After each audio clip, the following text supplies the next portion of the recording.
नमस्कार। हम बात चुनाव आयोग की भूमिका की करने जा रहे हैं कि पूरे इलेक्शन प्रोसेस के दौरान जो चुनाव आयोग की भूमिका रही है और उस भूमिका की वजह से जो स्थिति उत्पन्न हुई है पूरे बिहार में, चर्चा उस पर करने जा रहे हैं। पॉलिटिकल तौर पर बयानबाजी का सिलसिला तो जारी है ही, लेकिन अब कार्रवाई की भी शुरुआत हुई है। लेकिन कार्रवाई वहीं हो रही है जहां के डीएम खुद पहल कर रहे हैं। चुनाव आयोग कहाँ सोई हुई है मतलब कह सकते हैं कि चुनाव आयोग कहाँ है। हम लोग भी खोजते हैं भाई चुनाव आयोग है कहाँ, ऑब्जर्वर कहाँ है। सासाराम में कल जो घटना घटी रात को, आज वहां के डीएम ने जो है सो एडीएम से सो कॉज पूछा है, जो चेनारी विधानसभा क्षेत्र में आरओ है, और उनसे स्पष्टीकरण पूछा है कि किस परिस्थिति में ट्रक प्रवेश कर गया, जबकि चुनाव आयोग का सख्त निर्देश है कि इस तरीके के वाहन का प्रवेश काउंटिंग सेंटर पर नहीं होनी चाहिए। मतलब पदाधिकारी की बड़ी लापरवाही हुई है या फिर कहीं न कहीं कुछ न कुछ मंशा रहा होगा, ऐसा साफ डीएम के उस पत्र से के मजमून से समझा जा सकता है। मंशा क्या है उसकी जांच चल रही है, लेकिन बड़ी बात यह है कि इलेक्शन को लेकर कई स्तर पर ट्रेनिंग कार्यक्रम होता है और उस ट्रेनिंग कार्यक्रम के दौरान पदाधिकारी को किस प्रोटोकॉल का फॉलो करना है उसकी पूरी जानकारी दी जाती है। क्या एसओपी है इलेक्शन कमीशन का, उसकी पूरी जानकारी दी जाती है। ऐसे में आरओ स्तर पर, रिटर्निंग ऑफिसर के स्तर पर इस तरीके की चूक हो तब तो फिर सवाल उठना लाजमी है। जो खुद इस ट्रेनिंग के पार्ट हुआ करते हैं, पूरी इलेक्शन प्रोसेस पर उन्हें विशेष सतर्कता बरतने का निर्देश भी रहता है और सर्वा कहिए वही होते हैं। विधानसभा में जो आरओ बनाए जाते हैं या तो एसडीएम स्तर का या एसडीओ, यही होते हैं, डीएम होते हैं पार्लियामेंट में। तो ये इन बातों को समझने की जरूरत है कि जो चीजें सासाराम में घटित हुई है, इस घटना ने कहीं न कहीं पूरे इलेक्शन प्रोसेस पर ही सवाल खड़े कर दिए। ये अलग बात है कि वहां के डीएम ने त्वरित कार्रवाई की है और आज उन्होंने सभी पार्टियों के प्रतिनिधि मंडल से उसने बात भी की है, सीसीटीवी फुटेज देखने का उसने आग्रह भी किया है और कहा है कि हम पूरी पारदर्शिता बरत रहे हैं।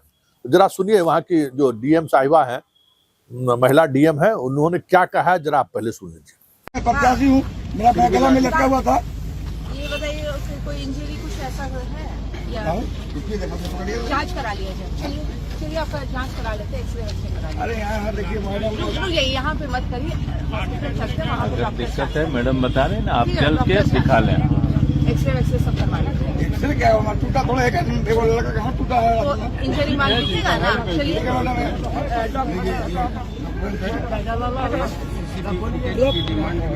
सीसीटीवी आप लोग अंदर क्यों नहीं देख रहे? हाँ, नहीं देख लीजिए जरा। तो कैमरा यहाँ बीच में लगा हुआ था रोड पे। नहीं, सीसीटीवी देखने दिया जा रहा है। अरे महोदय, सीसीटीवी देखने दिया जा रहा है कि नहीं? थोड़ा पीछे रहे, थोड़ा बैलेंस। मैडम यहाँ जो कैमरा लगा था कल 2 बजे, अरे महोदय चलिए आपको सारा सीसीटीवी दिखाते हैं, क्योंकि आप अलाउड है, अभ्यर्थी और आपके द्वारा जिसको नामित किया जाएगा वो सीसीटीवी देखने के लिए अलाउड है, ठीक है? तो आप अगर आप चाहिएगा, एक्शन हुआ है। अरे महोदय आप सुन लीजिए, आप अगर चाह रहे हैं तो आप देख सकते हैं सीसीटीवी, कोई रोक नहीं है। इसीलिए बोल रहे हैं यहाँ पर अभ्यर्थी के साथ अपने वो समर्थक के साथ खड़े होकर ये सारा दे दीजिए लेटर से मैडम ऑथराइजेशन परमिशन। मगर आप बात देखना सुनिए, चाहेंगे सीसीटीवी देखना चाहिएगा। हम देखे हैं देखना चाहिए, सीसीटीवी कैमरा। देखना तो चाहिए ना, यही तो बोल रहे हैं, चाहिए सीसीटीवी देखिए। अरे भैया नहीं, हम ही है यहाँ पे, चाहिए। आप जाए, चले ना, कोई दिक्कत क्या है, चलिए देख लीजिए, आई कार्ड लगाया जाए, चला जाए, एंट्री करिए और चले जाइए। तो आपने सुन लिया क्या कहना है उनका कि भाई आप चलिए, आप देखिए, कहीं कोई संदेह है तो आप संदेह आप व्यक्त कीजिए। हमने कार्रवाई शुरू कर दी है, हमने उनसे स्पष्टीकरण पूछा है, यही होना चाहिए। जो कार्रवाई आज सासाराम के डीएम ने की है कि भाई पारदर्शिता होनी चाहिए। आप चलिए भाई, पार्टी आप क्यों बनेंगे? और चुनाव आयोग इस पूरे प्रोसेस में लग रहा है जैसे चुनाव आयोग जैसी कोई बात है ही नहीं।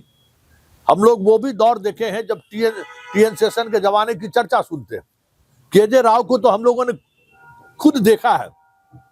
केजे राव के साथ एक पत्रकार के रूप में हम लोगों ने कई बार एक दूसरे से सूचना और संवाद का आदान प्रदान कर चुके हैं। कैसे चुनाव होता है हम लोगों ने देखा है केजे राव के जमाने में। उसके बाद के जमाने में भी बहुत सारे चुनाव हुए हैं, उसमें इलेक्शन कमीशन की भूमिका को हम लोगों ने बखूबी देखा है कि ऑब्जर्वर से जिले के डीएम और एसपी सशंकित रहा करते थे और इलेक्शन कमीशन का धाक क्या कहना है।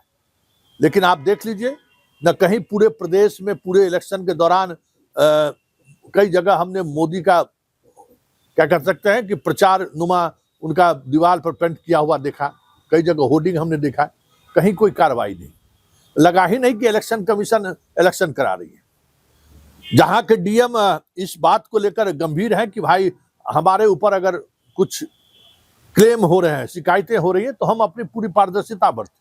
समस्तीपुर में पर्ची निकला वीवीपैट का, दोनों एआरओ को हटा दिया गया, वीडियो और सीओ रैंक के अधिकारी थे, जबकि वीडियो फुटेज में साफ दिख रहा था कि किस तरीके से कर्मी उस एक सुनियोजित साजिश के तहत उसको बाहर फेंक रहे थे।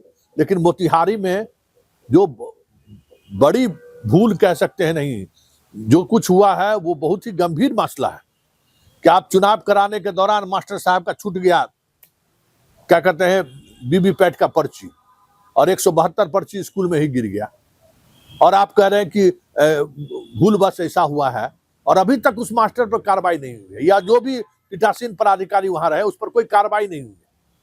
और पूरा इलेक्शन मतलब उस एक बूथ पर अगर मान लीजिए वीवीपैट का पर्ची अगर बाहर आ गया तो फिर वहां वोटिंग क्या हुआ है सबको पता चल गया। उस बूथ का चुनाव कैंसिल हो कोई पहल नहीं, क्योंकि रिकॉर्ड बनाना है। इस बार बिहार में एक भी मतदान केंद्रों पर पुनर्मतदान नहीं हो रहा है, वो रिकॉर्ड टूट जाएगा। उस लापरवाही को इसलिए धूल झोंक रहे हैं कि लापरवाही हुई है, लेकिन उस लापरवाही की वजह से कार्रवाई करने से प्रशासन बच रही है। मोतिहारी में वही प्रॉब्लम है। अभी समस्तीपुर में आप देखा ही, कई जगह से, जमुई से भी खबर आई, वहां भी सीसीटीवी बंद हो जा रहा है। आखिर ये ऐसा हो क्यों रहा है? एक बड़ी बात है ना कि ये क्यों हो रहा है। अगर ऐसा है तो भाई जिस कॉन्फिडेंस के साथ सासाराम के डीएम ने सभी प्रत्याशियों को कहा कि आप अपना देख लीजिए, ये तत्परता अन्य जिलों के डीएम में भी देखनी चाहिए, वो नहीं दिख रही है। और इस वजह से एक इलेक्शन कमीशन के खिलाफ एक माहौल पूरे प्रदेश में बन गया और लोगों के जेहन में ये बातें होने लगी हैं कि ये जो है सो कहीं न कहीं गड़बड़ी तो नहीं हो रही है।